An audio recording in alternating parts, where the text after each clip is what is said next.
All right. Welcome to another edition of Shabbat Lounge. This is Matt. And Jake here. Jake, who are we talking to today? Today, we are going to interview Jackie and Two Feathers from KMSR 1700am.com. And they have a radio station, and they're going to tell us a little bit about that. And Matt, why don't you let us know how we kind of ran into these folks? Well, that's a great question. So how do we run into anyone? I don't know. So, but what you forgot to hit the brakes. That's what happened. That's what it was. That's right. Is they reached out to me one day and asked if it would be fine if they put Sabbath Lounge on their radio station, and I was like, yes, that would be great. And that's kind of how we met. And then I immediately, pretty quick, I was like, we'd also like to talk to you. We want to find more about the radio and how it began. And I thought it was fascinating. Jake and I had actually had a conversation recently about, hey, somebody should make a 24/7 Torah radio. And well, here you have. Isn't it funny how that works? It's funny how that works. Exactly. Well, welcome. We're glad to have you guys on tonight. Shalom, Yeah, and welcome. Welcome. We're really glad to be here. Yeah. We really are. And it was kind of a neat meeting. Mm-hmm. But yeah, the response was quick. That was another thing I want to mention. You know, I just not much longer after I typed and hit send, it came back. And I'm kidding. But it did. It come back really quick. Sometimes you're waiting. For others to get back with you. People are busy. There's some people that I'm still waiting for after several messages and no return. They're probably like, oh, this is probably a scam. Who is this guy? Naturally, they may be thinking that, but this might help dispel some of those things too. You never know. Yeah. Hopefully, yeah. Yeah, that's awesome. Well, we had some questions for you, and if that's fine, we'll dive right into some questions. That sounds great. That's how you get to know people, right? That's right. That is. Well, we'd like you to tell us a little bit about your family. And, one of the questions I always ask people is, how did you go from Christian normie to what you're doing today? I know, isn't it crazy? Well, it's a pretty interesting story. Mine actually starts in the 90s. Yeah. I guess you were actually keeping Sabbath and eating clean, when we met. Right. And I was in the 90s, but I didn't do much else. I didn't understand much else, and was studying, discovered, well, when you die, you're not going to be playing harps on a cloud, things like that. Did discover that too. That and a few other things. That was the first thing that hit me. Yeah. Your interest to really dive in. Right. I was actually you started questioning some things. Yeah. I was employed in a Catholic church when I discovered that. Mm-hmm. And it was kind of interesting. But so through study, I discovered that's not in the scripture. That's not in the scripture. Mm-hmm. And you guys, it happened to you too. He opened your eyes, and it took a little while for mine to open more, but still from the 90s, I'd say that's kind of how it happened for me. Did you kind of kick back on it with the stuff you were seeing? Well, yeah. Basically, yeah, it took a while for it to take, but it took. Mm-hmm. As far as keeping the Sabbath and as far as eating clean, that was really easy. I had no issues with that. And it was something that you said one time that kind of drove it home too. Like we were talking about lobster, and you said go ahead. Yeah, but that was way later. It was way later. Yeah. We'll talk about that in a minute. He's talking about you right now. Yeah. You had an interest, and you were seeing some things, and you were testing things. Right. And I was a broadcast engineer for years, and I have an electronics degree as well as 3 music degrees. Mm-hmm. They mix well, actually. But the one thing I did a lot of was listening to shortwave, and I didn't like talking much on shortwave. I just liked listening. But I would look for actual programming. I don't even like that word, but That's just what I called it. Mm-hmm. And so I found this little guy, he was no longer with us, in Waxahachie, Texas, who used to broadcast on shortwave. And he was David J. Smith. He was, what was his ministry? I think he was Church of God Evangelistic something. No, he came on. He was a breakaway from the Church of God. Worldwide Church of Yeah, God. he was a break away from Yeah, that. And they kind of got rid of him saying, you're going to hell, because he was studying the book of Enoch and a few other books that they didn't approve of. And so that I found that interesting. He was kind of a catalyst that helped kick me in the rear end to get me moving on this thing. And I'd say just based on the stories between you and me, I think he had a big impact as an influence that was pushing you in the right direction. Was everything perfect? No. But, no, there were things I didn't agree with. But again, everything has a season. And look at all the things that he had right is what I was thinking. He definitely was inspiring to you. Right. Very, very much so. And he was pretty popular in, I guess, the 70s and 80s. We're dating ourselves. Yeah. Yeah, we are, aren't we? Yeah. But anyway, when we met, that's when things really took off. But yeah. Well, I as well came out of a Baptist church. And then years ago, I thought, oh man, all this Baptist, Protestant, all this denominations, this is man-made stuff. And so she went to a denominational church. Right. We thought, well, that's how we get out of that. We go non-denominational. And, always had a love for the Lord, back in the day. That's how I knew him. I knew Jesus. I knew the Lord in what that the church was teaching. Yeah. But you had a love for him at a very young age. Mm-hmm. Very. I knew there was always something unique and special about him. And I always wanted to be a part of that. And, but my life kind of changed. And as I look back, Yehovah was definitely rearranging my life. I've never heard of Torah. I thought that was the movie Torah. I thought, wow, what a great movie, right? But little did I know what happened. My life, my career got, yanked out from under me. It got changed. Relocations were happening that I thought never were going to happen. Going through I fell into a divorce, after almost 30 years. I'm like, well, I didn't, that wasn't in my vocabulary as well. And it's just like, what is going on? Yeah. And looking through all of it, he was purging me. He was purging the life. He was purging the world. He was purging my flesh. He was purging all kind of things.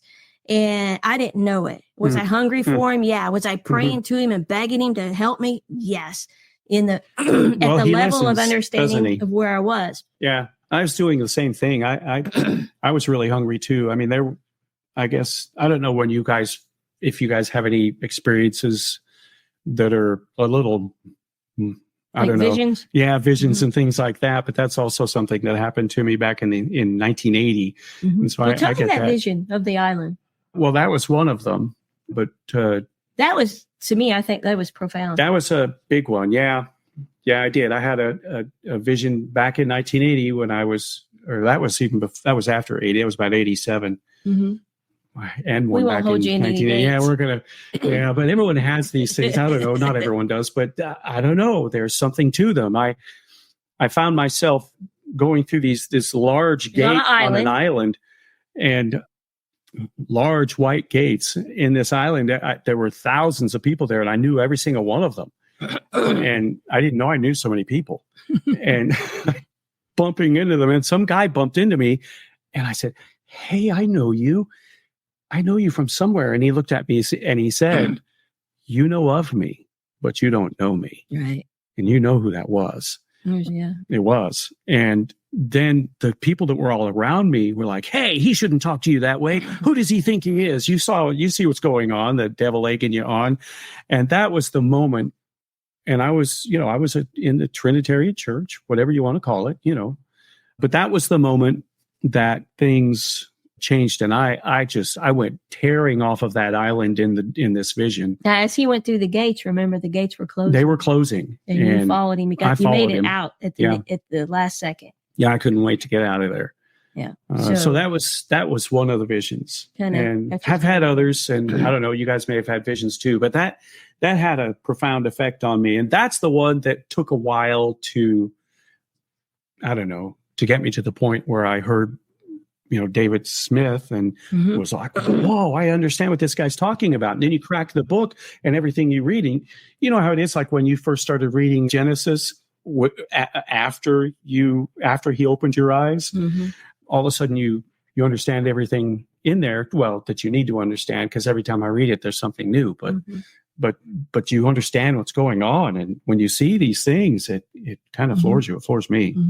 Yeah. There's certain keys that kind of trigger things, and it opens up a lot of things at once. Yeah. Kind of a milestone. Well, and you're right. We're grateful that he's, taking the time to, put these little things little by little to slap us, to kind of bump our heads and say, you guys, I'm trying to get your attention here. But as my life had changed in a relocation, and like I said, my family has, health food store at the time and still going today. But my ex-husband and I at the time, we relocated our farm and everything. We were about three hours or so up north outside of Indianapolis. So we moved down here, actually closer to my parents at the time, which ended up being a blessing. Like I said, I didn't know. I just thought my life was falling apart. Don't we all? And I just was going through heck. And it was a distinctive time from day one to, like 7 years later. And that 7-year period, we always think of that. I always, he's always talked to me, and I've always seen like numbers and patterns and things. And so I'm thinking, okay, 7, it's completion, it's perfection, things like that. And I thought, at the end of 7 years, because I was struggling to try to learn how to work with my parents in a family business and things like that. And it was a complete change from where I was at before. And, I'm not sure it was what I wanted to do. I didn't know if it was something I wanted to do, but I had to make a transition. And so then, finally after 7 years, I just kind of, got through the stress and the rough ride and the storms, basically all in my head, the adversaries trying to just, convince me of other things. And I just kind of went like this. I just kind of like brushed my brow, and I'm like, oh my gosh, I was in the way. I'm like, I get it. It was me. Yeah. I was in the way. And I thought, and then when I turned around, I went through a 2-year divorce, after almost 30 years. And here again, was that hard? Yeah. But, was it growing? Oh my, I wouldn't change anything from the past, because it has helped to form and groom me for where I'm at. And basically how to get in Torah, I had no clue what a Torah was. But all I knew is after 2 years, I finally, I finally was at a place where, okay, who's going to do right by me more than my heavenly Father? Who loves me more? Who has my path straight, and figured out. And it's like, so I finally got to the place, and I tell everybody this, and some of them on our fellowship, you've heard this, but I didn't get on my knees. I just fell on my face, and I begged him, and I told him, I says with tears, I'm like, I no longer want what I want for me anymore. I said, I just want what you want for me, Heavenly Father. And I called him Lord, because that's all I knew. And I'm like, whatever you tell me, whatever you show me, I says, I'm yours. I'm all in. I'm over me. and I meant it sincerely. And it was shortly after that, Jackie had come into my path, through his sister at our store, who I'd known for like 7 years too. She was one of my patients in the clinic. And we just, one thing turned into another. And I thought, well, this guy, he's not my type, but he's a nice guy. And I knew he kept the Sabbath. And I'm like, well, what's the harm in that? Well, what's a Sabbath? And I had heard, people talk about this 7-day Sabbath. All I ever thought of was Seventh-day Adventist. And I'm like, but then I heard evangelists on TV and stuff talk. And they would say, yes, it's true. The Saturday's the seventh day, it's the Sabbath, but whatever day you want to keep, it's okay. As long as you set aside a day. That made a ding. Yeah. The ding went off, and, I'm like, oh, something's weird. And I'm like, I need to file this back here, because that just sounded odd to me. But I'm telling you, I didn't have it in me to figure out how to study or pursue what that 7th-day Sabbath was. I had a major, major love and desire to there's someone that we follow know, him. Someone that we know that was going to try was going to try and set you up to try and straighten me out. Right? Oh yeah, just someone that we know. And people have heard these things before, but yet, it's like, oh my gosh. I mean, if it wasn't, if he hadn't have put, Jackie in my path, I would have never found Torah. And well, some things were happening.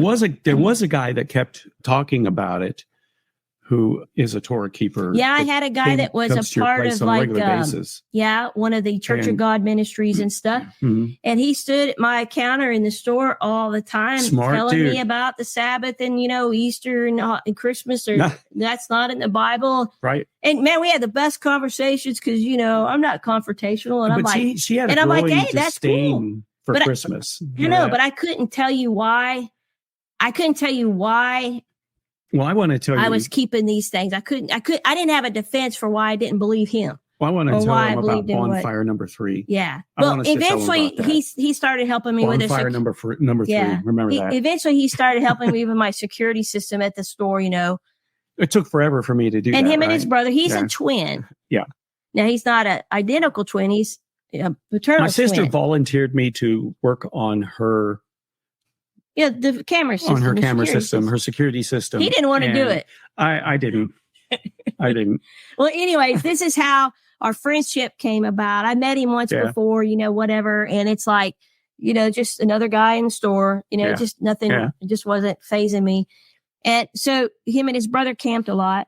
And I live right out here. We're out here by the Clark State Forestry here. So I camp and trail ride all the time.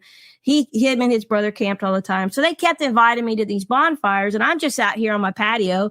I'm divorced now. What do you do? So I'm out here studying the Bible and just praying. Right. And I get this call, hey, Two Feathers, we got a bonfire. We're camping out by you. Come out and see us. I'm like, I ain't got nothing else to do, So I went out there and hung out with the brothers, and we ended up talking until like 3 o'clock in the morning. Oh, we talked each other's ears off. Yeah. Oh my gosh. And then we it's just too funny. We did another bonfire, right? Yeah, there's 3 bonfires. We sat and talked just as long. We couldn't stop talking to each other. And I'm telling you these patterns, but when we got to bonfire number 3, I was kind of pressed to confront. I was pressed to confront, Jackie about the Sabbath. Right. From a friend. He's a Pharisee. He keeps the Sabbath. And I'm like, well, I'm not going to go there. You've heard that, right? Right? Okay. He says, I'm not going to go. I told him, I says, I'm not going to go there unless the Lord guides me. I says, I'm not going to go there.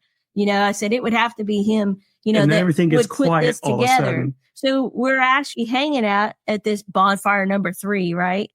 And he's on one side, I'm on the other. And, we talked about everything, his mom and all kind of stuff. And man, it just got quiet. And I'm sitting there and I'm looking down at this bonfire and I'm like, Lord, I ain't going there. I ain't talking about this. No way. Ain't no way. I ain't going to bring it up. If you want to talk about it, you're going to have to, and I'm like, I'm battling this in my head, looking at this and fire. And she finally came out in her own head and she says, he's going to have to bring it up. I'm not doing it. Exactly. And the next thing you know, I rear up out of my chair, not even realizing what I'm doing. Oh, and I said, I looked over and I'm like, oh Lord, we're going there, aren't we? And we're just kind of like, But he reared up. He knew. He just knew what this was about. I knew what it was about because that same friend had sicked other people on me as well. It's ministers and the like. So he had this big defense about he keeps the Sabbath. Right. And he told me why and talked about the scriptures and stuff. And I'm thinking, well, I don't know a whole lot, but I'm like, that sounds biblically sound to me, and I'm like, oh, okay. Well, that sounds good. And and then, he kind of finally sat back down in his chair and calmed down. Chilled. Yeah. It was kind of funny. Yeah. They are Italian families. So if you don't know anything about Italians, Italians are fun. They can be loud. They can be loud. Kind of exciting. I don't and sound angry. I know I don't like it, but I'm Italian. Are you really? That's cool. I knew it. Well, I'm Italian and Cherokee. Yeah. But anyway. So it just kind of got really quiet. I mean, we're talking, it's like 2-3 o'clock in the morning, and I was camping during the week with my horses and trail riding. And so there's literally was nobody there. And then it just got quiet. And so I guarantee you that had a profound effect on her. Yeah, she couldn't get these things out of her mind. So I know y'all was working on her, and it wasn't long. Yeah. And then the next thing, during that moment of quiet and silence. Okay. That was this is a really big deal, because I think this was how y'all interceded and connected our hearts. Because remember, he wasn't my type. Because there's still a part of me, you're still flesh. I was a bigger boy then than I am now. And, she was much more fit than I.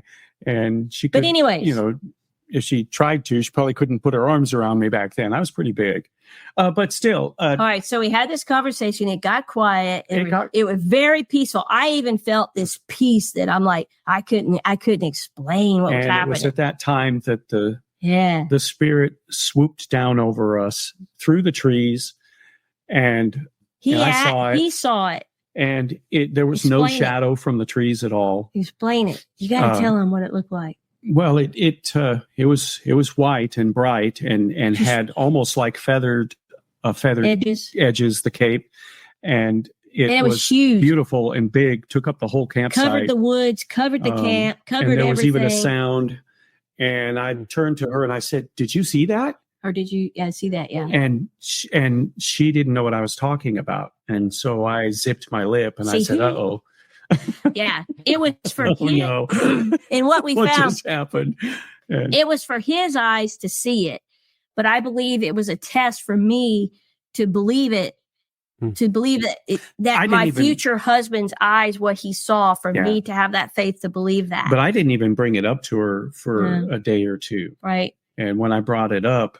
But after that moment, I knew, and the next day, we just couldn't keep off the phone. We talked each other's ears off for about a whole week, 7 days. Yeah. And I'm like, something's going on here. I'm like, what is this? I'm like, this man is saying everything right, and yet, I'm like, the wires are crossed. I had thrown in the towel on relationships. I did not want to mess with that anymore. I was done. I no more failures. Thank you very much. And, but y'all had other plans. Yeah, and so that's how it started, and we realized, okay, there's that y'all's in this. There's something going on, and the first thing we had to get straightened out was, Torah. Basically my verb at the time was religion, right? And that was what I was calling it, because I was still in a Sunday church. I decided while we were still together that I'd go and sit with her and I would just study what I know. He did. While she was processing this stuff, while she'd be sitting in a pew and you were thinking something one day. Well, he just kept telling me, he says, you just go read the Bible, continue praying, because he knew he could see that, y'all was orchestrating things in my life. He could tell I was hungry. There was something happening. There was a transition happening. But here again, I had no idea what I was asking Yehovah for, the Lord. I had no idea what I was headed for. I didn't know what. I just said, I just want what you want for me. And so, and whatever he shows me and whatever that is, just show me and I'm yours. I'm in, right? But I didn't know this was coming. And so we started talking about this Sabbath. It was probably the biggest thing for me to take and wrap my head around. And so I did. I went, I prayed. I kept digging in the scriptures even more and more and more. And then all of a sudden I'm looking at the same scriptures and I'm like, oh my, they didn't teach me this. I never heard this before, but I had, but I didn't teach me this. And it's like, Yeshua's always like, if you love me, keep my commandments, keep my commandments, on the seventh day, I'm like, oh my gosh, they didn't teach me this. Right. So that little file that I filed in my head back in the day when I heard those evangelists saying, yeah, it's true. The seventh day is on Saturday, but whatever day you want to keep, it's okay. Right. That's what they were saying. That little file I pulled out. And so one day we were sitting in a pew. Well, I was there. I got there first before you, and you showed up, and I looked at you and I'm like, what are you doing here? And he did. He told me, I'm not going to let you go through this alone. And I'm thinking, what am I going to go through alone? And I'm like, what's happening? You're not going to go through it alone. Yeah, I didn't know what was happening.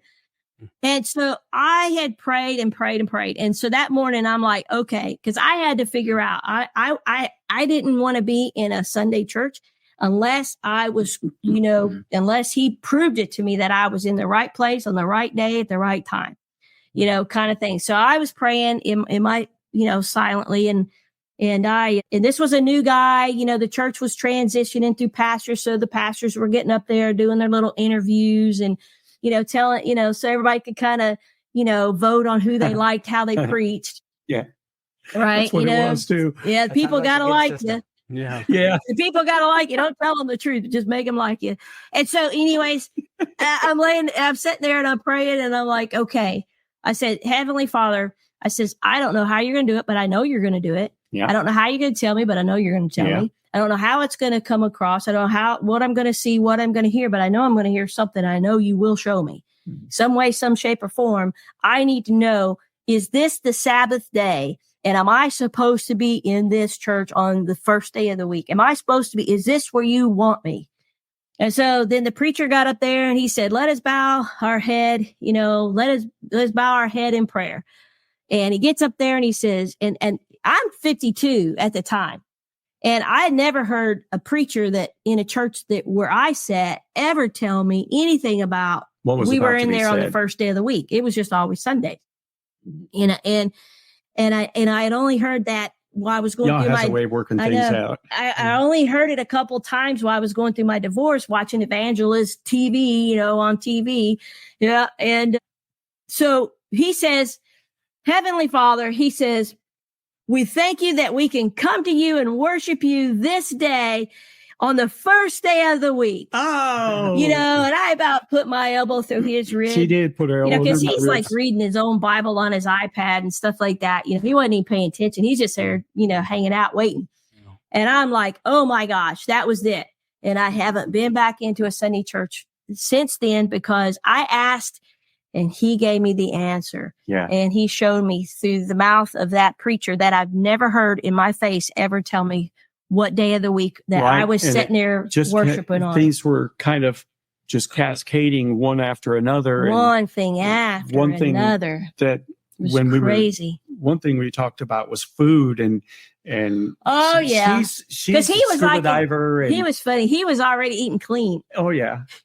I was still one day she ate a what? I was still eating on the lobster and stuff like that, but I one day seriously I had to get it figured out, and I started reading the scriptures and stuff like that. And it wasn't long. Yeah, it wasn't long. Well, he's right. I'm a scuba diver and I lived down in the Keys for a long time and I love to hunt, right? So I'm a country girl. I love to hunt and I love to hunt underwater too. So lobster, man, chasing lobsters was a big fun time, and so I just, I had all these lobsters that I would ship up here and in my freezer. And one day I just sat there with this bug and I'm looking at this lobster and I'm like, what is there in this bug that is worth coming between me and my walk with Jesus? Right. Like I said, I knew him as Jesus at the time. What is there in this bug about this bug that's worth coming between me and Jesus? And I'm like, bug. Nothing. Yeah. And that was it. I mean, it just clean from then on. It stuck because I'm like, there's same thing happened to you guys. There's just nothing worth coming between that walk. And I had said, Jesus, you show me, Heavenly Father, you show me, and I'm yours, but you've got to show me. Right. And so things were starting to click and come together. He was starting to show me how to study and stuff. And the biggest thing he always told me, because, I was a good girl, right? I was reading my daily devotionals and all this stuff, and it had all these little, inserts about, we don't have the commandments anymore. Jesus is this and that. And he's like, look, he said, they're teaching a false Jesus. Hmm. And I just, my wires were spinning and I'm like, what is a false Jesus? Yeah.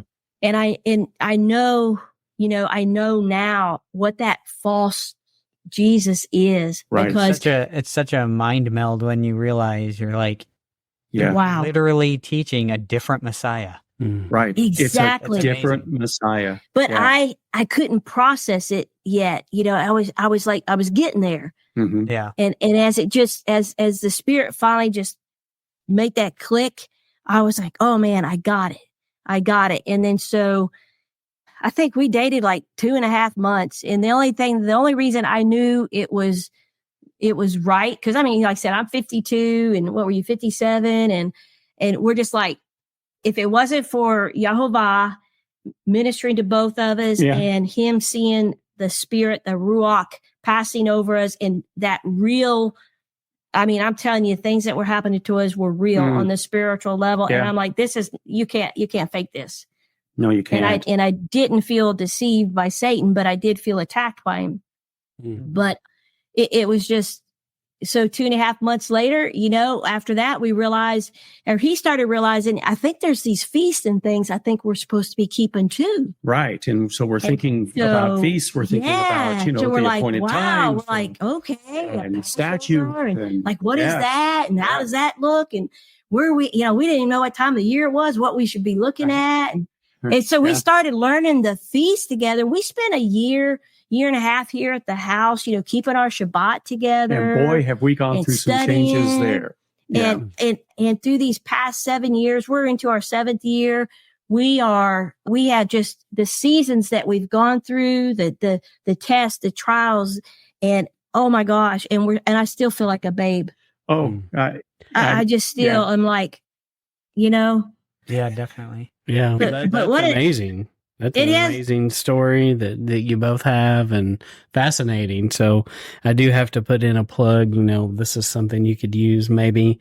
I think my mic is too hot. I don't know. I can't tell. Sounds great over here. On my side. All right. Well, I'm going to call this is bonfire number 3. Yes. So let me I had that was going to be better in my brain. So let me try this again. So bonfire number 3 is sponsored by KMSR Radio.com. That's right. Right now. Absolutely. Amen, brother. That's cute. I like that. And it has been you should use that or something. Oh, well, you know, it's funny you mentioned like that because I do want you guys. It's funny. I've been emailing everybody that's on the list, and about what? Well, about asking them to do a little promo. Yeah, so we definitely. Matt's tailor made for that. Yes. Matt's tailor made for that. Oh, I can't wait. Jake. Just mess. Good. So. Thank you for Jake. Yeah, I like that because he's never late.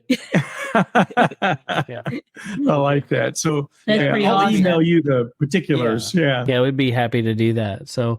Well, I want to go on, you know, we looked at, I've got a picture. Well, you can kind of see it on there on the right. Right. So 2 Feathers, tell us more about what you do here at Creekside Outpost. You know, what is that? You mentioned a little bit about it while you were talking earlier.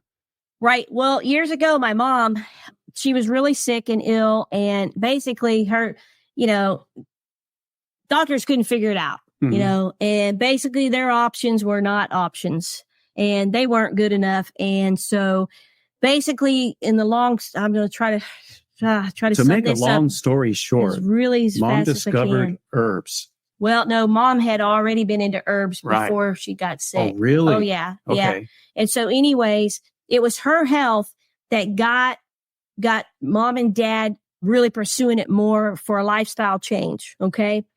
And so with that lifestyle change, you know, Dad's like, well, we might as well just start a business here somehow. And so there was a local co-op back in the day. Co-ops were big. They still are around where you can get your organic produce, you know, things of that nature. And so they took it over. Now I moved out. We've been into horses all my life. And so, but when she turned 18, she took off. Yeah, I took a couple horses with me, but so they had the horse barn still there. And of course they've been there.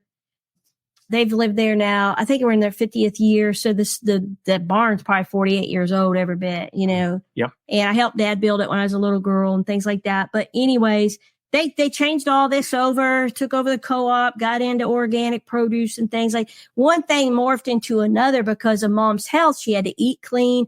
You know, they were doing all kind of cleanses and blood cleanses and parasite cleanses and all these things. And they realized that's what saved my mom's life. She was dying in the doctor's care. And I'm not foo-fooing the doctors. They have a place. But, but in this case, big pharma do come into play. In this case, they are practicing. Yes. They are practicing. Yes. But in this case, there was no options. It wasn't getting anywhere. And here again, I think it was absolutely the path that our Heavenly Father, wanted them to take this journey. And so the business began, and it was not only, it was iridology, and it was herbs, and it was a restaurant. So explain to me what iridology is. I don't know if I understand exactly what that is. Okay, iridology is just the study of the iris. Okay, I mean, God created us and everything's so intricate. And so there's over 28,000 nerve endings or so that go into the back of the eye. I mean, we're nothing but a roadmap of nerves, right? And so when there's changes that take place in the body that are abnormal, you'll actually see a reflection of a marker or something that's going to show up in a certain mapped area of your eye that's going to correspond to the system, the gland, the organ, whatever. Right. So if I have a kidney stone, she could look into my eyes, and she'll if I don't even tell her, she'll say, "You're having a problem with one of your kidneys." You can see some things, and she knows which one and everything. Mm-hmm. Yeah. So you're not gonna, it's not like a blood test. You're not gonna say, "Oh, I'm gonna look at you and say, wow, look at that, your white blood cell count's down." Do you look like through an instrument or? I have a good one. I have a magnifier that's 25 power. All right. And that and a flashlight. And I just get in there. And then I've just got some maps that my mom and dad, like I said, they started this. And as they had these little maps of the eye. Mm-hmm. And as they grew into, not only the health food side of it, the grocery side of it, the produce side, the restaurant, all this stuff, they were busy. Oh, this family, it's all I've ever known is working for my parents and for a long time, but it hasn't hurt me. It's been good. But they had also a concession trailer, sold a lot of buffalo and elk and things, but they needed something. There was something else that Mom felt like we needed to give back. And so they came across and learned about, iridology and stuff. And they're like, this could be a great, great way to help people. And help them naturally, because that's fascinating. I didn't know what it was, and I was telling my family that we were talking to you guys, and that's what you did, and no one else knew. And right, I've never heard of it. Yeah, that's a room of some pretty health conscious people that do, tinctures and make all kinds of things and make kombucha. And one of them is a nurse, and it wasn't anything we knew about. So I appreciate you explaining that. That is fascinating. It makes a lot of sense. It's been around a long time, since the late 1800s or so, but it's an exact science. It actually was taught in Harvard back in the early 1900s. So a lot of things have changed. There are a few iridologists around today and herbalists. And here again, the goal is, helping people naturally. Of course, I'm not a doctor. I don't ever claim to be a doctor. I think some of my biggest battles, and I know how this has transformed my life, is it was a struggle for me because I thought everything was all about me and what I had to be for everybody. Right. And it was drowning me. And that's where Satan was trying to get me to shut it down and walk away. Yeah. Well, I got to realizing though, I need to come in with an attitude of gratitude to serve my Lord, to serve my Heavenly Father, like I said, and when I changed my attitude to serve Him and to help others serving Him, the more I've been into it now, the more I do love it. It's so wonderful because now it's not just about helping them. For me, it's a ministry platform. It has become that. And I don't have to see eye to eye with everybody because I see every walk of mankind and that comes into that store. That you could ever imagine. That you can, what he said. Yeah.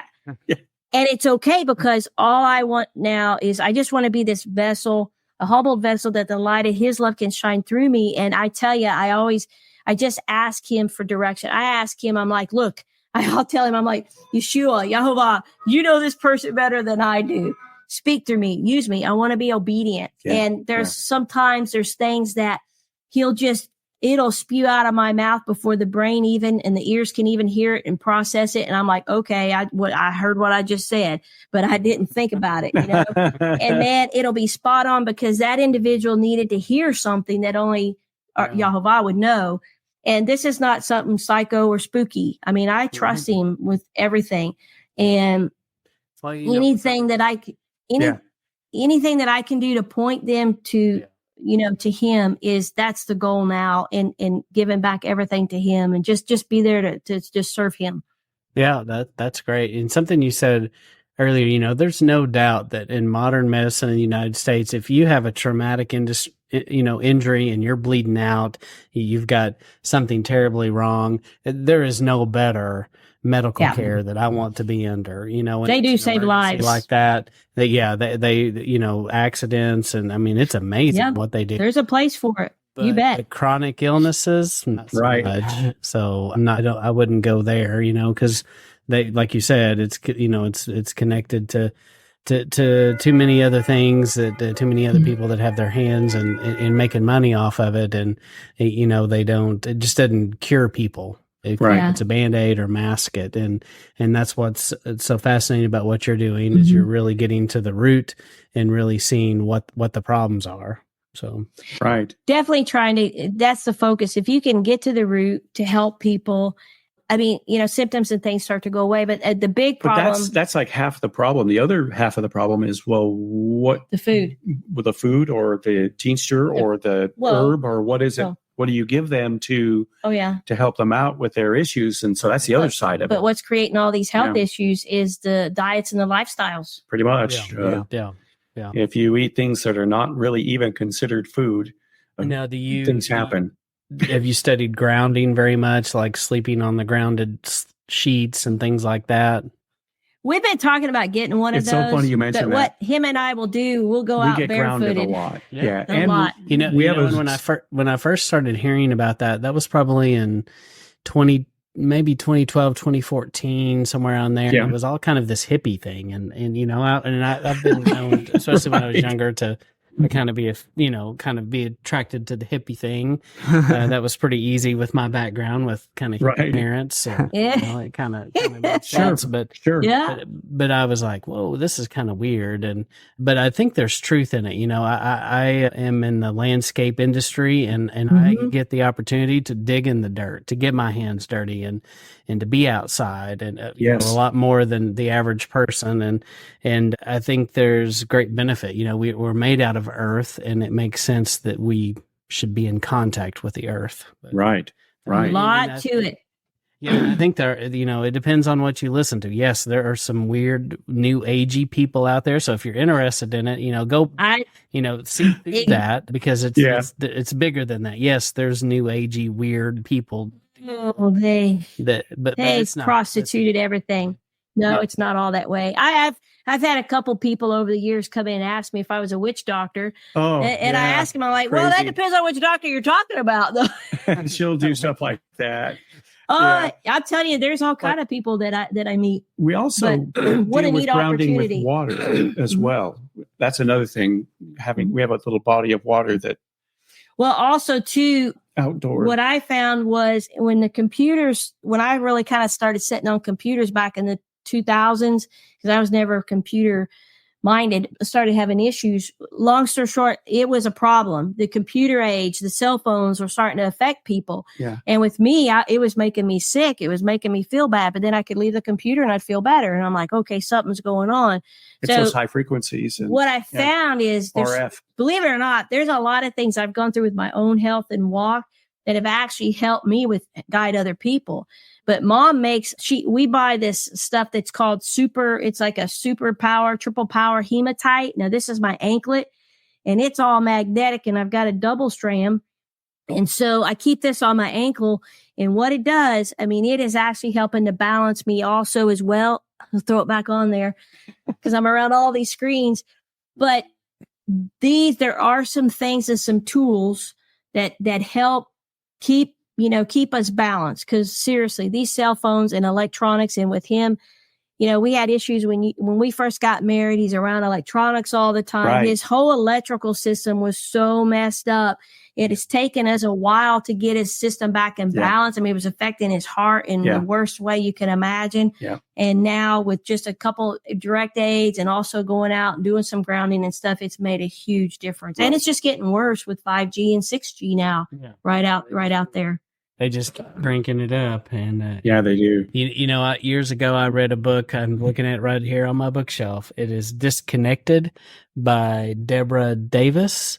And I highly recommend that book. It's going to be a book, if you read it, you may want to throw your cell phone away after you read that book. And, although I use it every day after reading it.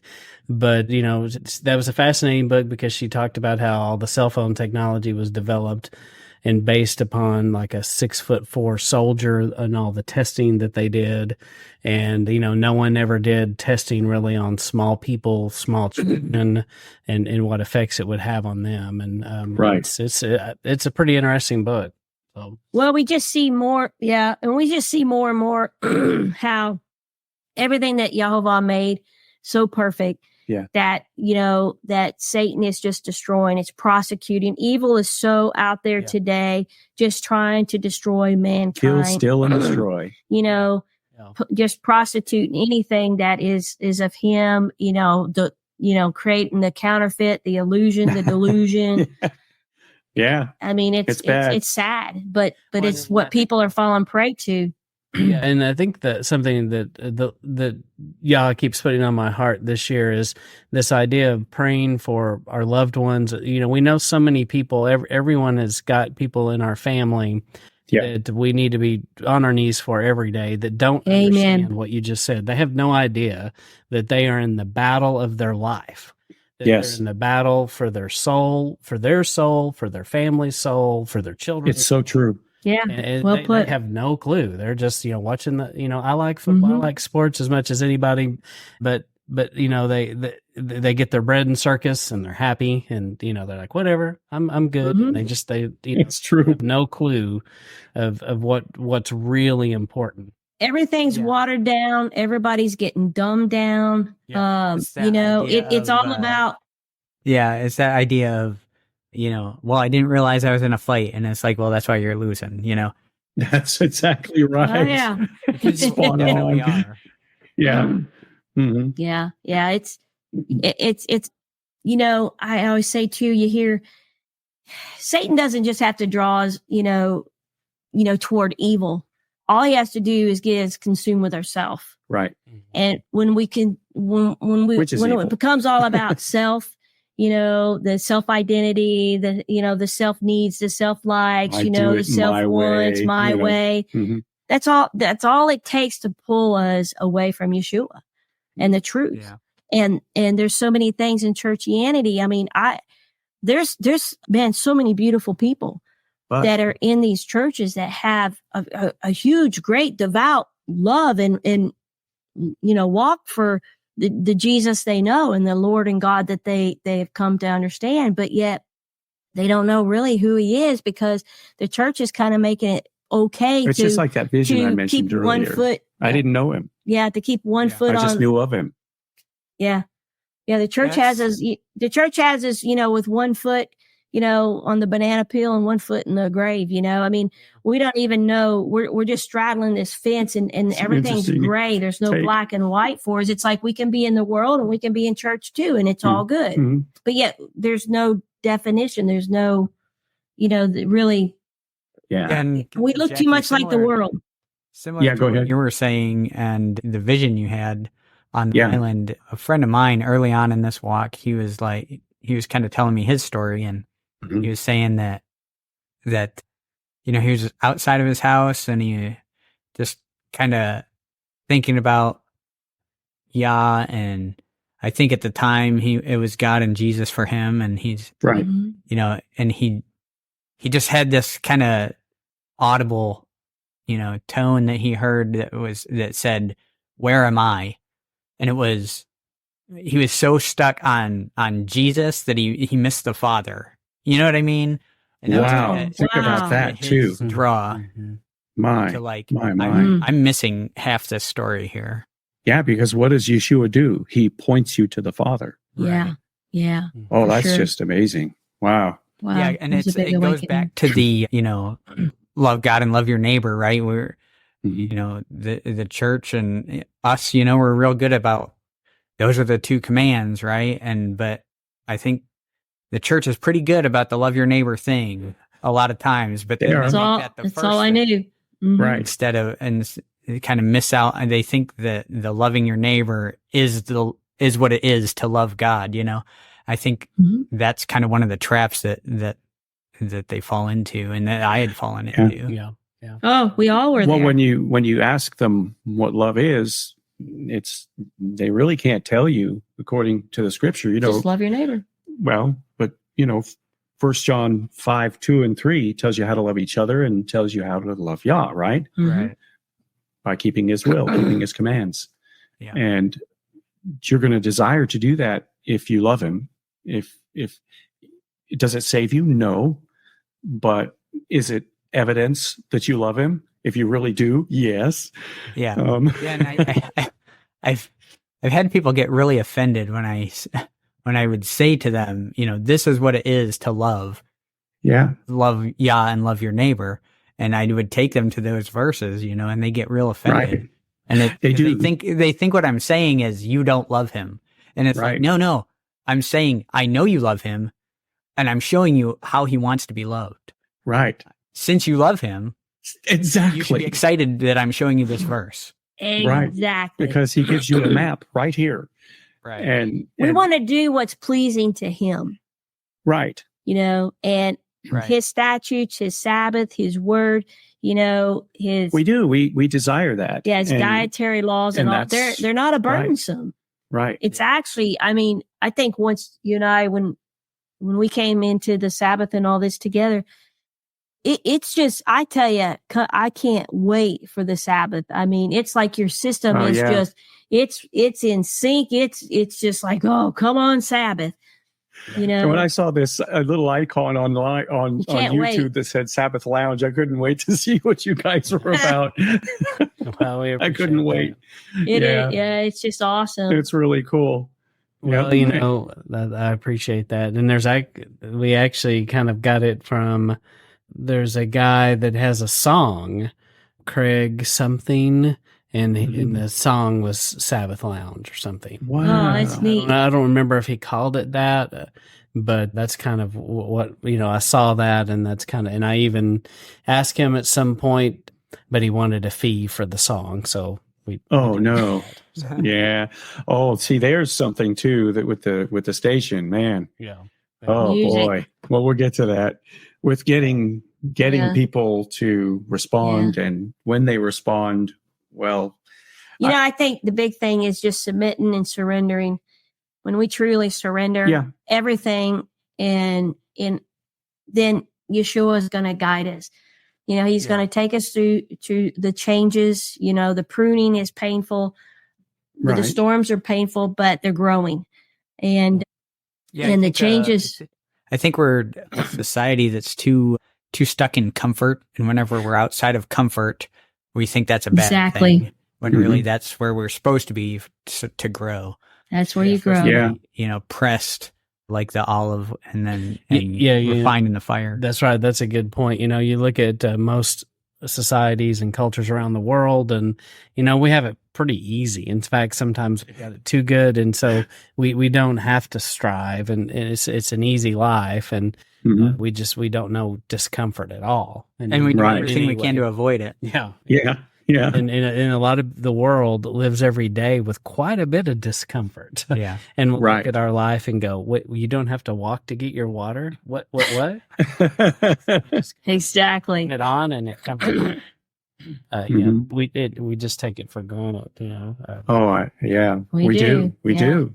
Well, so I kind of wanted to go into another question here, and we talked about it quite a bit, and so what I would like to go to our fifth question here, and I'd like to know more about what's the kind of the purpose behind creating the Torah radio station, and what you see, what you hope to accomplish with that, and where do you see it kind of going? I think one of the first things that kind of struck us, I guess, in our walk right now anyway, is that we really want to do what Yeshua told us to do. Beyond keeping the Torah he said, to find the lost sheep of the house of Israel. he's given instructions for people to do that. And so it's one of the ways that I think, since I have a background in engineering and have been an engineer for years, I thought, well, why don't I find a way to get a station up and running so that we could actually, and we did, we actually had, I had the station running even before I thought of this. And it was actually conservative talk and Torah based. Well, you were the Torah. Right. Well, you were doing this, but yeah, they I had were a couple other guys just that conservative were not, guys that tolerated it. Yeah. yeah. And so then they still tolerate me for some reason, which is great. We want that. But finding the lost sheep of the house of Israel has just really been a big thing. And it is. And not only that, but whenever you think of a Christian or Torah radio station, anything like that, you go to any of these Torah-based ministries, and some of them have a radio station on their site with all of their programs on it, and with just maybe one band or two bands, and that's it. So you want to listen to them 24/7, you can listen to their little radio station. I'm thinking, if I had to listen to me forever, I don't think I'd want to do that. I think I'd like little bits and pieces of it, but I'd like to hear other people's approach as well, because one person may not like my approach, but they will like somebody else's approach. Mm-hmm. And so I started contacting people. Well, first finding them. It's fairly recent that all of these people went online. Yeah. Because it was like pulling teeth to try to find musicians that are Torah-based, that are Messiah-loving Torah-based Christians. And same thing with I would say studies. And so I started hunting and searching anyway. But before that, I can testify, it's definitely getting the servers online. It's definitely his talents and from his career base that has helped him be able to do what he does, because it's just amazing what he does with technology and rebuilding junk. He gets junk to work, and it works. Yeah. And we're talking on junk.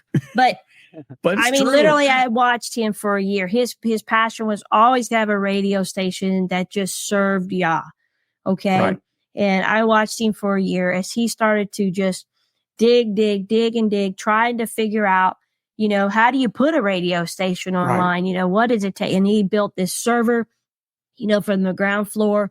And hours and hours and hours and hours. I was like, do I have a husband anymore? It's like he's married to the computer, Well, but I knew that way sometimes. Yeah. And I probably got impatient sometimes, but I think I was trying to be as supportive as I can, because I really know he was the workload that he went to. This isn't just, I'm going to have a radio station and boom, boom, boom, here it is.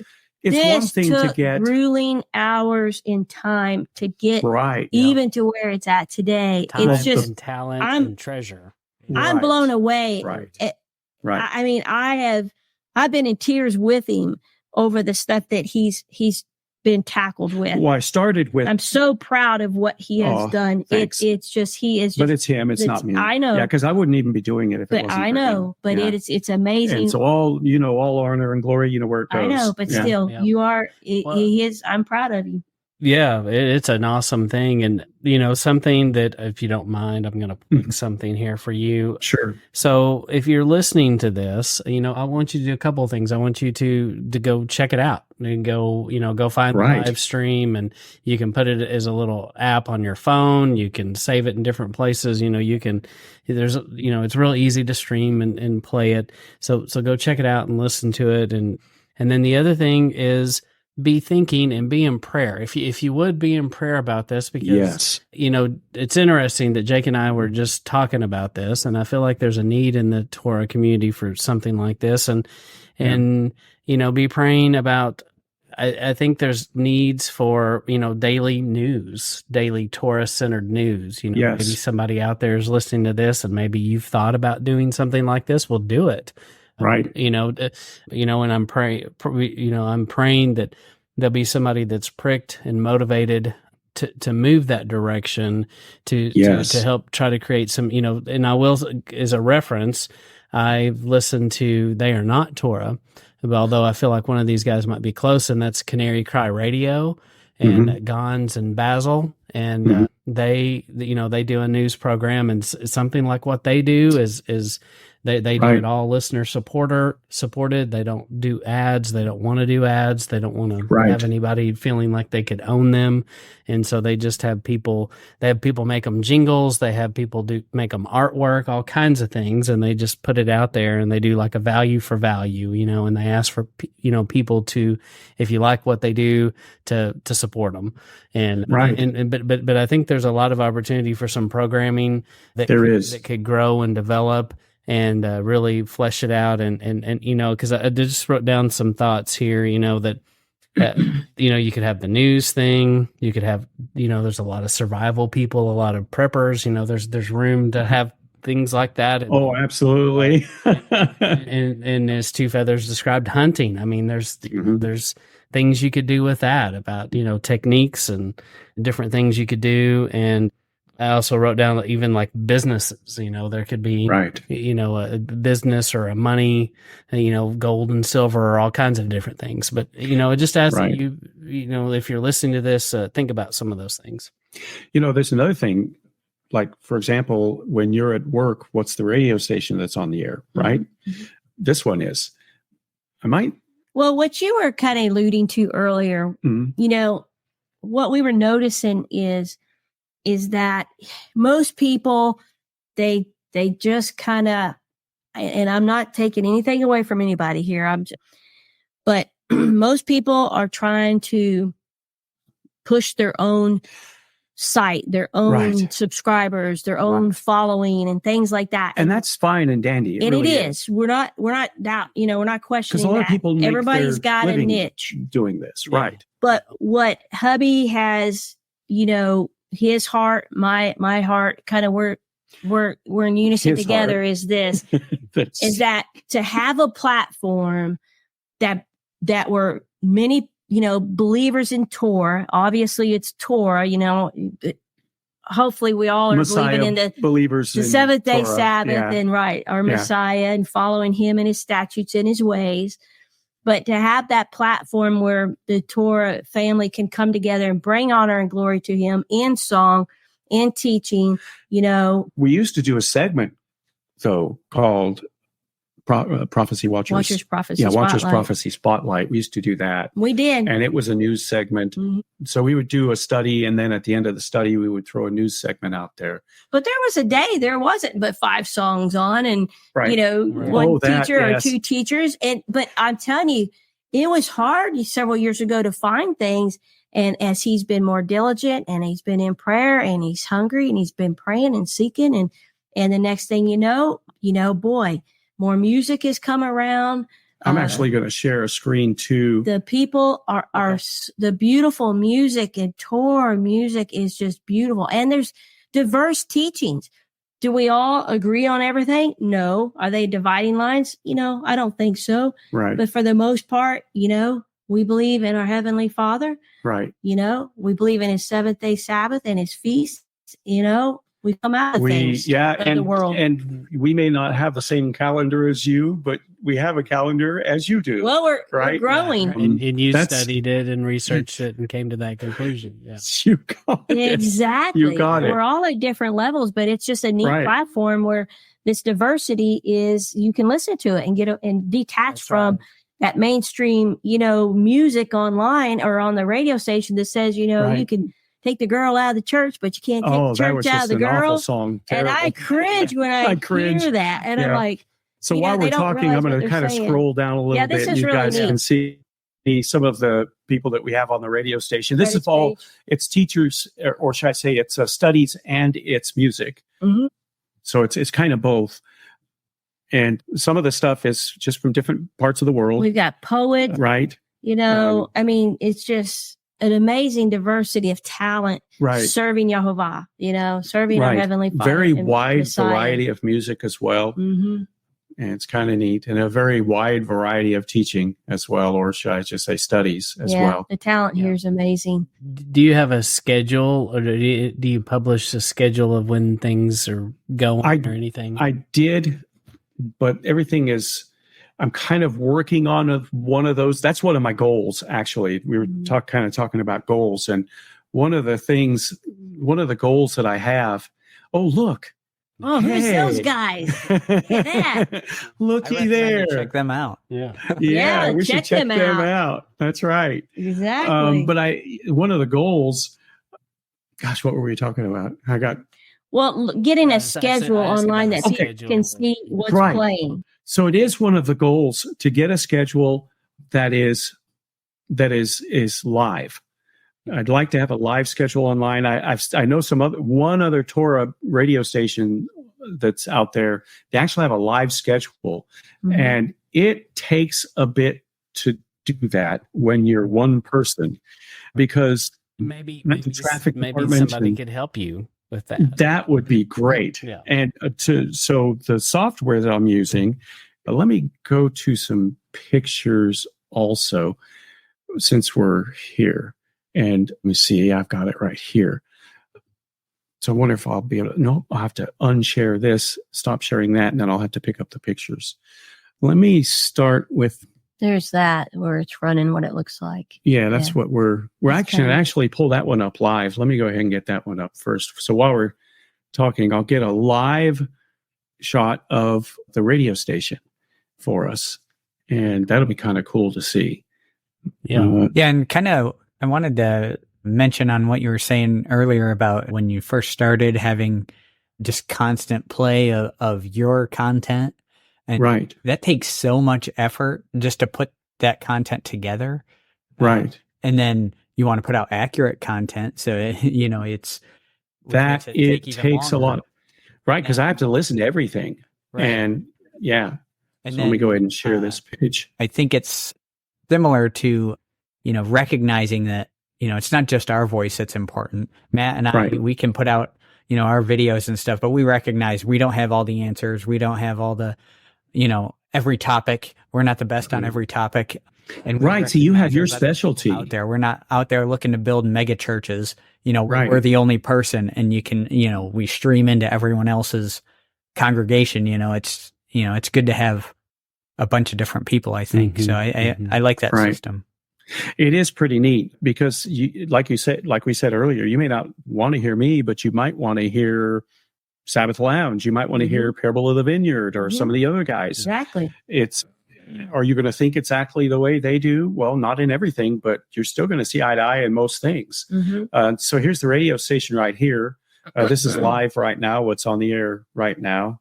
The guy that's playing right now is his name is Michael Schubert. He's a musician in France. Has an amazing quality voice, and his music's just really good. People from New Zealand, right? There's France, from all New Zealand, over the place. That has just been amazing. Yeah, so that's what this list is. This is a list of all these people. It is a very large list, and so I have days and days worth, or should I say, I have months and months worth of, maybe even longer, more than that, years worth of programming on here. And so it's kind of neat. It didn't just happen overnight. And it didn't happen overnight. I'm going to stop sharing this and go to a different screen here. It definitely took time. Yeah, it took some time and is taking time. Yeah. I was going to show you guys that little server that we're on because I think that was kind of an interesting topic. Yeah, that was one of the questions we were going to ask about, kind of some of the equipment and some of the computer system. This is how high tech it gets. Check this out. I'm sharing one here. I don't know if you see it yet. Sorry, I didn't. There it is. Okay. So this is just a little Raspberry Pi. Rubber band included. Right, rubber band. That's just a rubber band.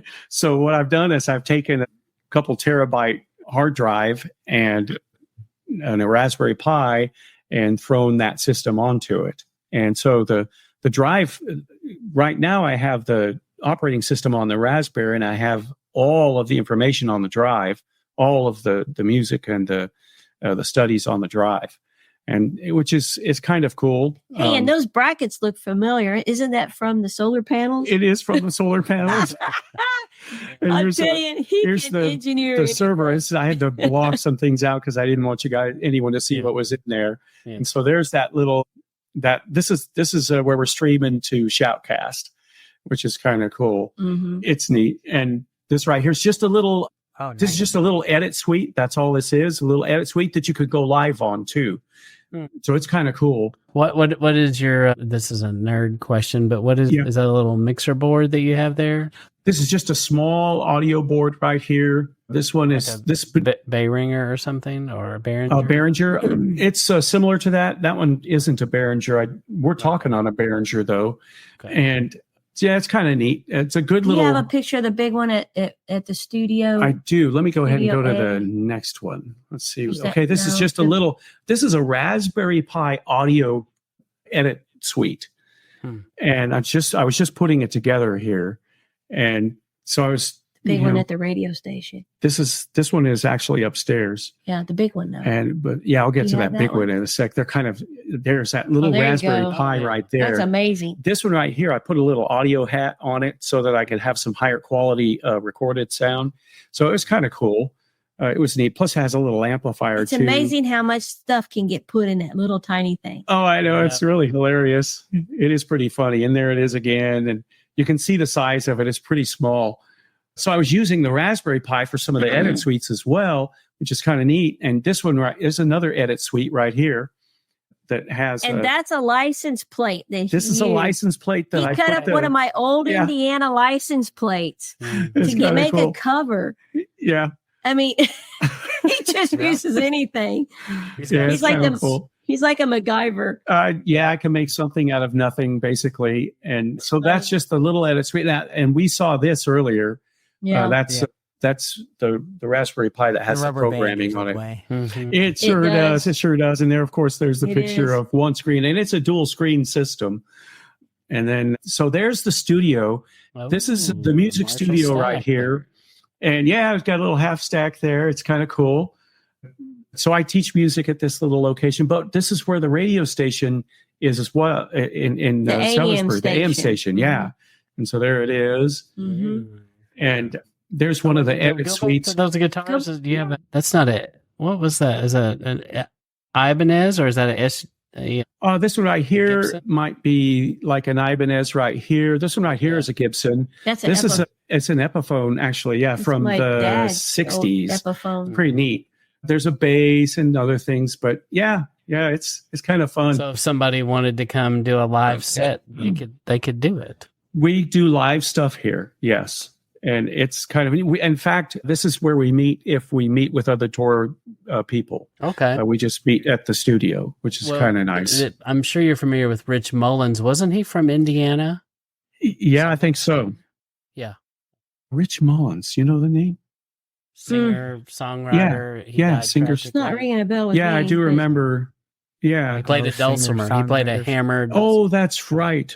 Okay. He was neat. Kind of a hippie, he played barefoot and That was the first Raspberry Pi that went on the air. Oh, wow. And there it is actually. And so now I use that one. I actually moved the server. This is the old server, and I actually moved it here to the home. And so I use this particular Raspberry to pick the signal up off of the internet and then broadcast from the server that's at home. And that's just when I was first putting it together. There's that little Behringer down there trying to play with this. That's in front of your studio. Yeah, just little. I like those little boards. I've looked at those before. Those are good. Yeah, they are good. They're pretty good. Mm-hmm. There's our transmitter. Yeah. And it's this is just a picture of it because we're actually transmitting at 1700 RP or 1700 kilohertz instead of 1440. But it's kind of that's what it looks like. And then the studio is here, and there's KMSR on the front there, and it's that right there is the antenna, and this is called a zero ground plane antenna. Yeah. And we only broadcast 100 milliwatts of power. That's all we're allowed to broadcast legally. And one of the reasons I decided to not go with a license or a high-powered license station is because they tell you what you can say and do. Mm-hmm. And if they don't like what you're doing, they kick you off the air. And it's not an easy format to deal with. And if anyone complains, well, it gets worse. So there's the little transmitter, which is kind of cool. And there's that antenna right there. And there's a little side view of it. There's a different antenna right here. This is a newer antenna that I'm presently working on right now. And it's actually going to go in the middle of the building, and it's going to be a lot higher than it is right now, just to give us a little more of an audience. And there's that little studio right there that looks like a mess, but that's the little radio station right there. And it's crazy, but it's this old soundboard right here. It's from the 50s. That was kind of a neat thing, late 50s. So it's high fidelity, but I actually have retired it since then and thrown something else in its place, but it was kind of neat. That's a picture of that you have. Mm-hmm. Yep. And there's the transmitter at the studio right there, or not the transmitter with the program. It's where the programming is at the transmitter on that little tiny thing. And there's the board I'm using right now at the studio. It is because I needed to have more inputs on a board with more inputs because of everything that goes on in the other room. Sometimes I'll want to mix them separately. And also it has many outputs too. So it's handy. Is door closing sound effect on there? And you betcha. Yeah. That's right. Applause. That's right. Yeah. And there's the new antenna right there, which is kind of cool. And at the studio, this is how it looked when it was running there. And now it's running here. So all I use that little Raspberry Pi for there is just to receive the signal from. And this was our first remote that we did. Oh, we did that at Sukkot. Right. Well, we were actually camping. This is one where we were camping. Well, that was at Sukkot. Yeah. Were we at Sukkot? Yes, that's really? that's at Sukkot. Uh-huh. Okay, that's cool. It was one of the first times we transmitted live, and it was kind of fun. We've grown a lot since then. Yeah.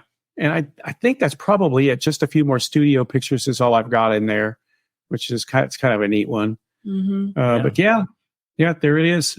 Yeah, that ought to do. If I was going to make a Sabbath Lounge, it might look like that. That would be the Sabbath Lounge right there. We've had a lot of Shabbats there, and several people over the years, but just nobody they just tell us Torah is not for me. Yeah. And it's just funny, but I mean, it's not funny. I'm not laughing. Not ha-ha funny. It's sad. It's really, but even though we're going ha-ha. Yeah, you can't help but laugh. You'll cry otherwise. You can't make somebody, understand if the Ruach HaKodesh hasn't, opened their eyes and their ears to truth. I mean, it's just, I was there one day, but it has to be in his time. If it's going to happen, he'll make it happen. That's one of the things that we say. And, one of the things that early on, I kind of realized there's three things I think that are required if you're going to see Torah. And one is, Yah opens eyes and unstops ears. Yes. You have to be willing to admit you were wrong about some things. And the third one is you have to be willing to change the way you're living your life. Very good. All of the above. If you can do those three things, I think you should be able to see it. Yeah. Yeah. Absolutely. Yeah. I've had to admit that I was wrong just about everything. Oh my gosh. Yeah. Just over and over stumbling on ourselves, just to spite our nose. And it's like, it's like, why did we think that way? I don't know, but we did, we really did. Yeah. We're still learning, still trying, Well, it's fascinating seeing kind of behind the curtain, behind the scenes. Right. It's very complicated. And it looks like somebody that would be like an engineer. I am so proud of my hubby. I mean, it's amazing, this technology, what he can do. It looks like when all the lights go out, you'll be an important person to have. That's right. Yeah. It's I say that about everybody that's studying Torah. When the lights go out, who are they going to run to? Yeah. They're going to need to know there's going to be people looking for you. And not just the bad people, but there's good people that are going to be looking for you. I think everybody's going to bring a talent, should be bringing a talent of something to the table. Yeah. To become a healthy body. Yeah, definitely. Yeah, it's true. Well, and where I wanted to go to is, how do people support you? What do you need from people? I think we talked a little bit before about some things people could do, but what are your most pressing needs? For what could you use people for? Right. Well, let me go back to the site, and that will help us. Let's see, kill that right there. Then I'll open the site back up. I found it really easy to get to your site, and so if you just Google KMSRradio.com, so, it's 1700. You'll find it. It'll pop. Right, and it popped up. It says it's a Google site. Right, and it's 1700am.com. Yeah, it's a KMSR 1700am.com. That's how you find us. And one of the best things to do to listen to us, you can go to just about any page, and you can find a link.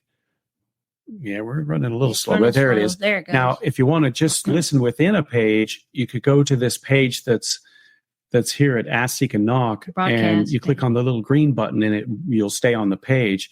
But if you go to any other page, you can just click on the button, and it'll send you to another page that opens up with the radio station. And one of the best ways to help us is to get people is when you witness to somebody, or someone that's hungry, somebody that needs to hear something, you're on this station. So just use you for an example. Sabbath Lounge, you guys are on this station.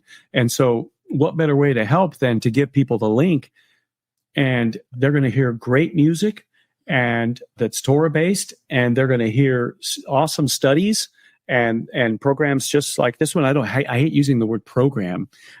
Yeah. I would say, just stuff like this. You're right. And you can give them the link, and it's just share it. Share the link. Share the link. Yeah, share that's the radio the best station. way to help us. And if you watch any of the teachings on Rumble or anything, or anybody's teachings, to say the least, any of them that are on there, share those too. Now, we do have, on the site, we do have ways that if you want to give, you can just go to the bottom of most of the pages. Okay. You see a little donate button.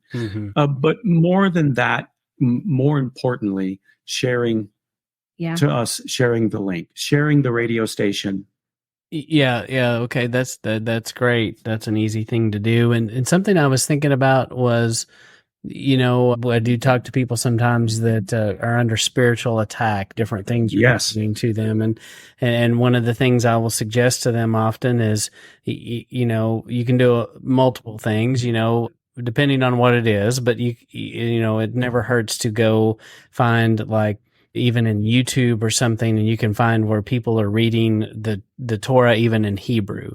And I think that's powerful, just to play that. Oh, wow. It is video of the scriptures, scriptures. It could be. It doesn't matter the language, but I do think it's powerful if it's in Hebrew. But you could do this with this station, and just play this in the background, and the enemy does not like anything that's being the enemy does not, and it's multilingual as well. Yeah, that's something else I wanted to mention. Some of the music is in different languages, which is awesome. Of course, since I'm putting it on the station, I have to see what the words are, right? And I have a history also in music, and he used to be an opera singer in New York. Right, I was an opera singer for years. We're going to have you close with some of that. So, that's funny. Yeah. Well, the reason I mentioned that is because actually, we want like Guns N' Roses. Right. That's right. Guns N' Roses. Right. Sweet Child of Mine, opera style. Well, one of the reasons I mentioned that is because with what comes with that is having to know different languages, and so at least being able to. Learning Hebrew though. Honey. Yeah, Hebrew's great, and learning. So there was a time when I was singing in maybe 9 different languages, which is kind of cool. So it helped me understand, other people's songs as well. Plus, you can just Google the words, in English or just hit the translate. Easy. Yeah, if you're listening to it on YouTube, you just hit the CC button and it'll show it in English. Yeah. So you can figure out what the words are to most of the songs. And so it's kind of neat. It's kind of neat. The music is wonderful. And again, like I said, multi-genre. So you can't go wrong. You can't go wrong. Some of them are some of them are fairly hard. Some of them are really easygoing and soft. And some of them are like, there's something in there for everybody. There's something for everyone. And her music is in there as well, which is kind of cool. Some of that. Yeah. Yeah. Mm-hmm.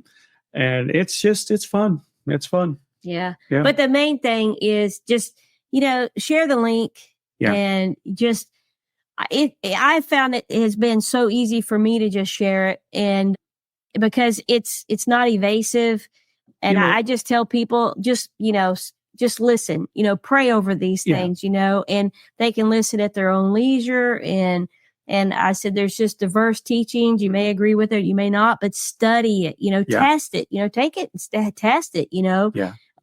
But the thing that helps, because, we work for a living. And so really, I mean, we are not trying to build we're not trying to build a big, right. One thing I don't want to try to do is to build my channel to support me. And the reason I'm saying that is because then I'll need that and it'll become important. And then I don't want to make that the emphasis when we're just seeking the now. I don't dog anybody else for doing what they need to do. Exactly. Paul There's made an some argument that are doing of that great too, out there. In the New Testament, that we got to make a living somehow, right? Yeah. And so you are worth worth being paid. And one thing we're learning, or I guess I'm learning, is like on the broadcast page, or the archives, it's going to take you to Rumble, and that's where the studies and stuff that we do. Right. We have archives that go to Rumble, that also go to Brighteon. So we have our archives there. That's just where they're stored. Right. As well as if you can also find everything on Rumble just by clicking on this link right here, the broadcast page, and then going, click on the station down there. And then there it is. What is Ask, Seek, and Knock, right? So. Ask, Seek, and Knock it's a little study that we put on Shabbat at 1 p.m. Eastern time every Shabbat. I think this is watched one of them, and it looked like maybe is somewhat interactive. You were reading the one about you're reading through Jasser, and it looked like maybe people can interact with you while they. Is that a possibility? There's a live chat. There's a live chat because we go live. So that's probably what you saw. And there are times, if our internet's friendly enough, that where we can have live interaction as well. We haven't done that in a while. It's been a little while. Yeah. We have such hillbilly internet out here. It is. That it's touch and go when you do that. And we have had people on live, but it's still. But we typically do go live on Shabbat. Right. And there's a live chat room in there. Right. And so. But we're on Rumble. We're not on YouTube. We kind of have separated ourselves from YouTube. Now, I'm not suggesting anyone else do that. It's just that we have discovered that YouTube doesn't like us very much because sometimes we'll say the wrong thing and then they put you in timeout and whatever it is. So we got tired of that. I tell you what I have learned is that, giving somebody a like or sharing a link or subscribing to them it does help the algorithms, help others that are searching for studies, about, Torah and things like that, whether they know Torah or not, it'll help them find it. And that's probably a big way of helping to support, his ministry. Like I said, it's not about us, it's his, and he put us it's his. He put us in a place, in a position, to serve him. And then we also have a place is exposure to people. Then sharing it is the top priority. Oh yeah, it sure is. It is. If you're listening to this and you have a website or anything like that, if you do newsletters or anything, consider putting some links to some things like this that you like and support. Right. That we all appreciate that. We sure do. Yeah, because you're getting exposure to a plethora of other ministries. Mm-hmm. Mm-hmm. I mean, so it's really neat. This right here is a little blog that we have as well. This is really good. On the site, you can go down and you can see where it's KMSR News Blogger. It's not all news, but it's also things, that we like, that we've watched. Yeah, and we'll put a lot of new stuff on here before too. We've got all kinds of stuff on here. That's right. And so homemade this is heaters, homemade heater. Yeah. It's things like this. Redacted, something came out that seemed interesting and maybe important. Look at these guys. Check them out. Yeah.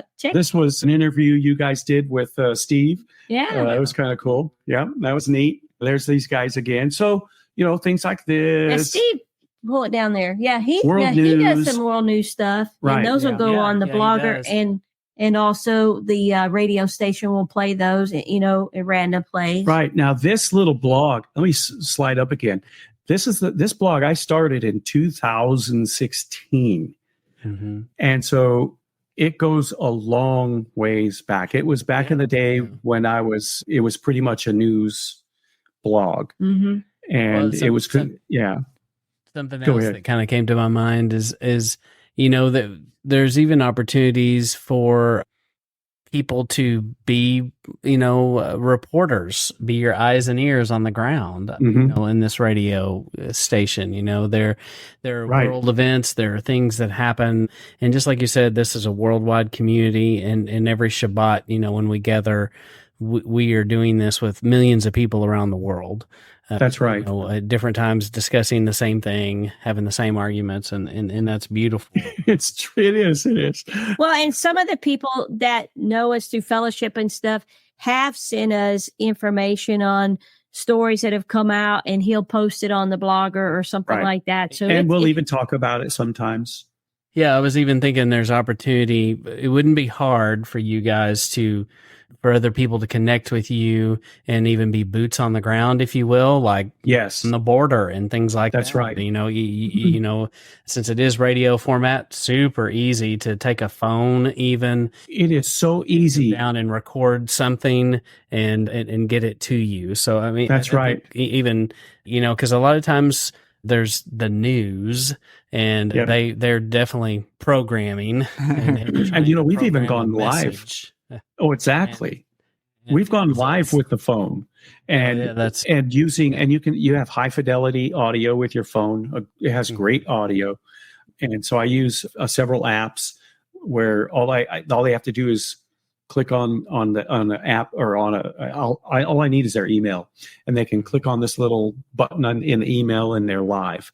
Yeah. And so I can go live just about anywhere, and it's kind of neat.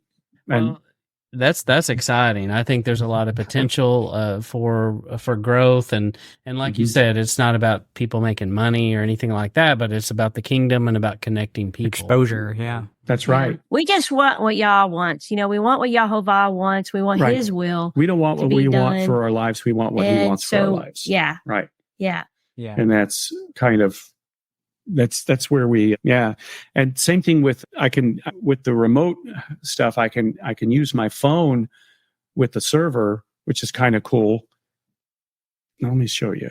So I can just use my phone for the little server. Isn't that cool? Oh yeah. And there it is. And I can go live right here with just about anyone, anywhere. And I could be anywhere too. I don't have to be here at the studio. I could be anywhere. And that's handy. We've actually done it a couple times, and it's fun. It's fun. Yeah. I tell him all the time. I'm like interviews like at a college or something like that. I always thought that'd be interesting to do go to like a Christian college and kind of start asking some questions. When I was in college, that's what I was doing. I was asking people questions, about what happens when you die, about food and things like that, and is there a Sabbath and what day would it be? Things like that, just the basics. And when I was in school, they actually gained a following there, and thought, wow, I couldn't believe it, because I just couldn't. I couldn't believe it. I don't feel I'm that great with words. I'm sure. Oh yeah, plenty. You hope to touch somebody to the point where they find the truth, and then if they find the truth, y'all open their eyes. Just sow seeds. Sow seeds of righteousness and truth. Amen to that. And, amen to that. It has to be the Spirit. That's right. To wake them up. Yeah.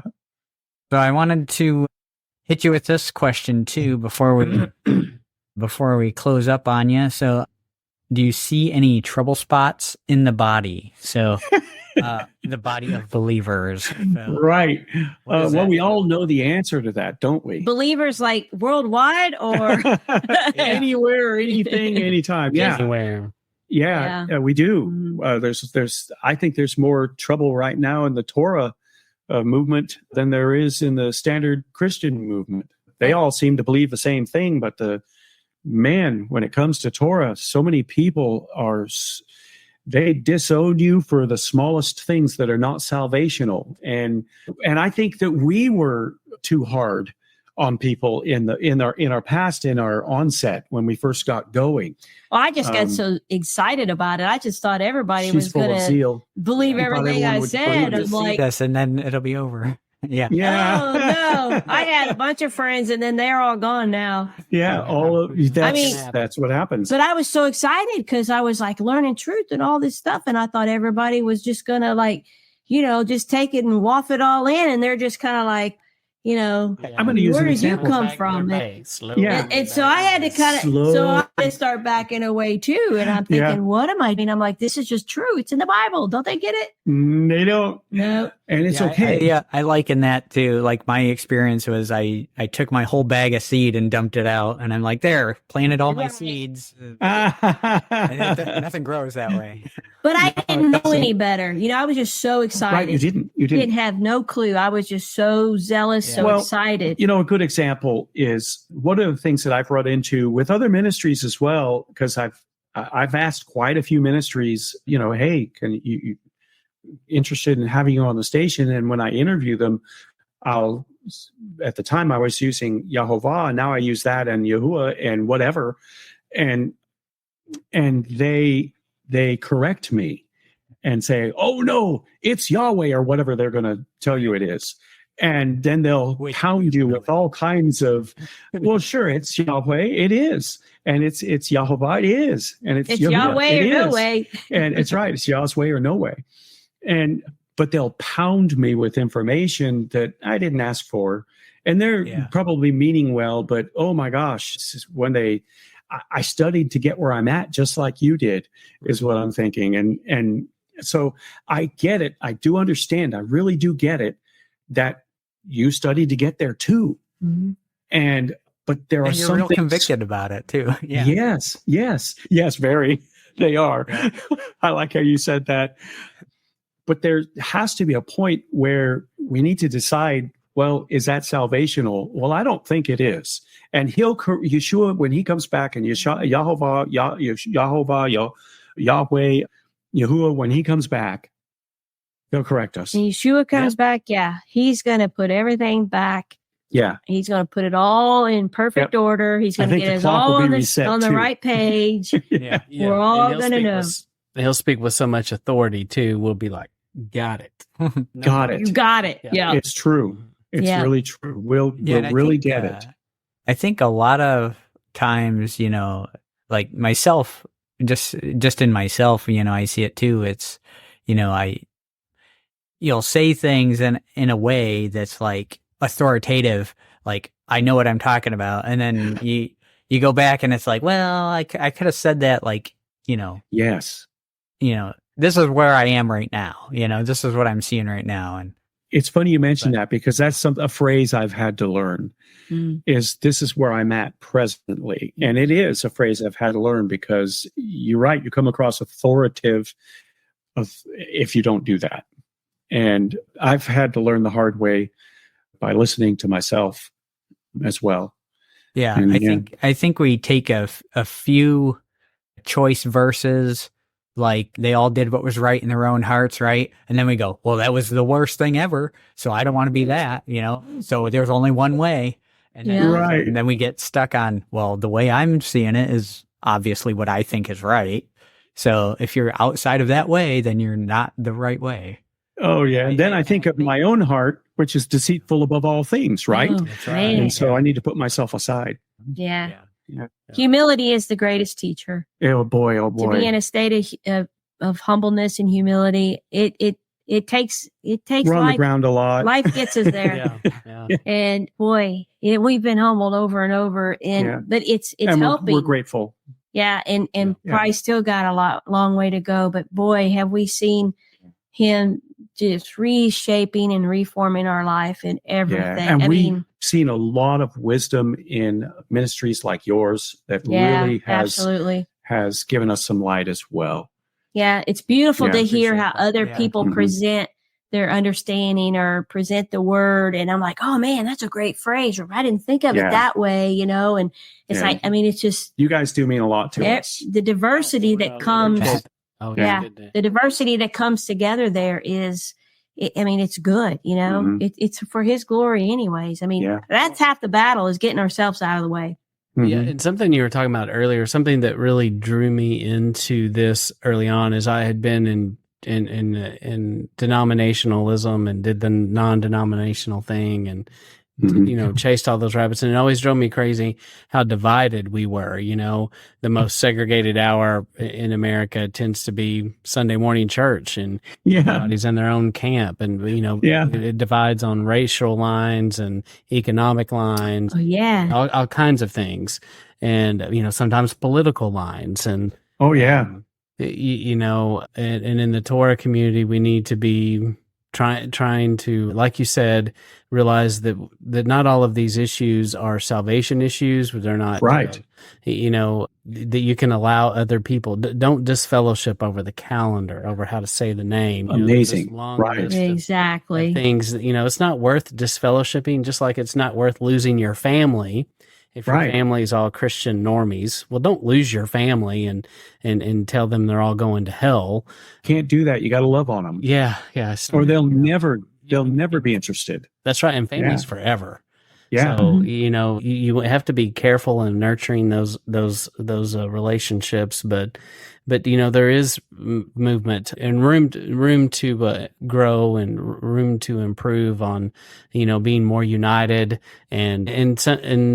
and some people have been able to be successful. We've talked to a lot of people recently who say, we're not going to divide over the calendar. We're not going to divide over the name. And we need more people to understand that unity is important. And some of these things are maybe unknowable, like how you say the name. It's kind of unknowable. And when he comes back, we will know. Right. Mm-hmm. Right. That's we right. will know. I think, the point you guys were making about humility and recognizing, well, maybe I don't know as much as I think I do. Like Matt's saying, things that are literally unknowable, right, and unimportant to be known. Yeah. You know what I mean? Yeah. Things like that, and especially in our world today, our lost world today. That is it ever? There's much more important things. Yeah. And I think one thing, just to bounce off of Matt, the unity thing, I think there's a dance that you have to take there where, it's not unity for the sake of unity. Right. But, and yet there are, I've heard it put this way and I really appreciate it. You have your closed hand items and then your open hand items. And, you don't compromise on the closed hand items and you keep those close to you. But the open hand items, which is most items that we're dealing with, have some grace there. I think you're right. And it's important to know the difference. I like that. Yeah. That's amazing. And another thing I heard that I found very compelling too is, it's not like when you look in Galatians and things like that, we talked about denominations and, when you come into Torah, you're like, well, Christianity isn't the right way because look at all the denominations. There's only one way, right? And now you look at the Torah community. There's a million different denominations of that. Right. I know call them that, but but it is. Mm-hmm. Yeah. But exactly. And then in Galatians, he goes on to say, it's not the circumcision that's saving you, and that that's the argument he's making against the sect. And then but do we take that and then apply that to other commands? Are we doing that with other commands? And the point he's making is it's not the command you keep that is saving you. It's why or why not are you doing those commands or not doing them? Yes. And that should be the important thing, I think. Yeah. If you're doing it to try to be closer to Yah, that's the point. If you're not doing it because you don't understand, that that works. That's Yeah. and following in Yeshua's steps, I mean, what did he do? He kept the Father's word. He kept all of it perfectly. Yeah. So we want to follow Yeshua. He's the door. He's that Dalet back to our Father. There's no other way. There isn't. And so if he's the example, he walked it. And he, you know, if you had a red letter Bible and all you did in the New Testament was just read those red letter words, not see the importance of keeping, you know, our Father's statutes and his commands is, I mean, you know. If you don't see that just by reading his words. But there was a day I couldn't see it. There was a day I read it. Yeah. We were there. And I was completely blind of it. So we give them a link. Give them a link. Yeah. Link. That's right. Yeah. Yep. Yeah. We have not to plug our own thing, but we have a whole series called Prove It, which is all New Testament verses. It's just a huge list of New Testament verses that keep in Torah. So that's going to be one thing that'll definitely get on the station eventually. Right now, I'll take like Torah portions, or I'll take some of your latest things or interviews or something like that, and I'll download a whole bunch of them, and then I need to process them all and get them ready because, you know, stamp out the dead air and whatever it is for everybody, right? And get them on the air. But that sounds like a neat one too, and I'll find it, and it'll get on the air too. That's awesome. Yeah, it's kind of neat. Yep. Well, I know it's getting late for you guys, especially on the East Coast, and we've thoroughly enjoyed our conversation, and we have to. Yeah, we really have. We do want to give you a chance before we get off the line here. You know, anything else you want to say? Any last plug or anything? Well, you know, I don't know if I need a plug or anything, but I would say one of the things that got me thinking years ago was Ecclesiastes 12, 13, and 14. And I had no clue what I was talking about until I read that. When I read that, it came to me, it hit me hard. I was a New Testament Christian, and when it hit me, it was, you know, let us hear the conclusion of the entire matter. Sums it all up. Fear Elohim and guard his commands, for this applies to all mankind. Yeah. For Elohim shall bring every work into right ruling, including all that is hidden, whether good or whether evil. Yeah. And these are things we need to, I mean, if you think about that, oh my.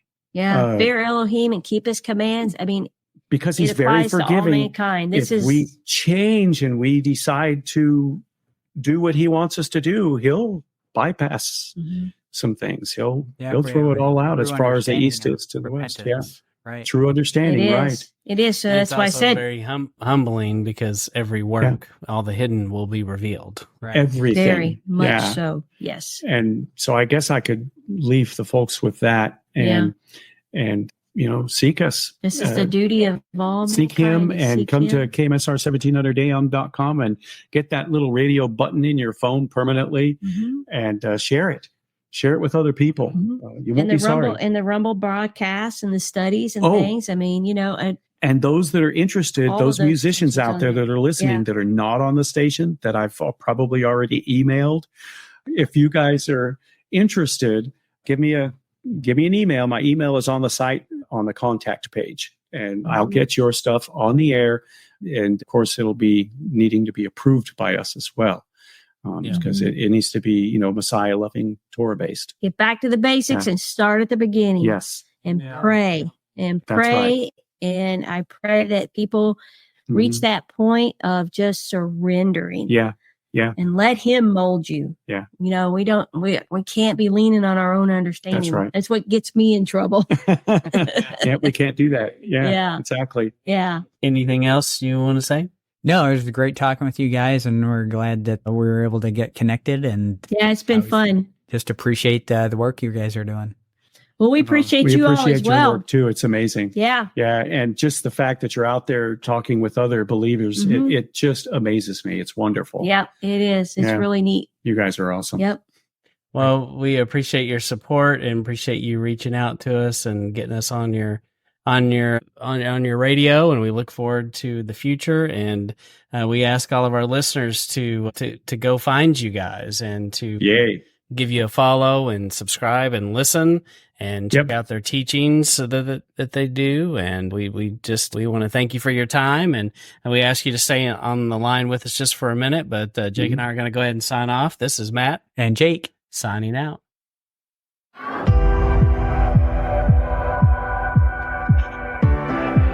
Wait.